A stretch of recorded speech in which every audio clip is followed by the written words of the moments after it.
Jeg tror, du skal råbe for, at de kan høre det.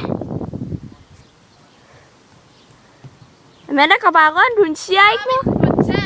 Hun råber, så er vi på taget. Woohoo! Hun kravler op til skorstenen. Hun klapper på skorstenen. Meget blå vejrmøller. Ja. Det var sjovt. Ej, men det gør du ikke, det er for farligt. Prøv at se, jeg har højdeskræk bare at stå herfra. Har du? Ja, men jeg har skide højdeskræk.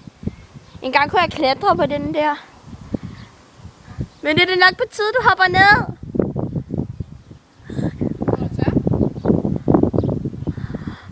Oh my god. Du kravler op på vores gang. Du så oven på vores... Nej, det er ikke vores skorsten. Ej, der regner her der. Ja. Gid jeg kunne flyve derop, ligesom i Minecraft.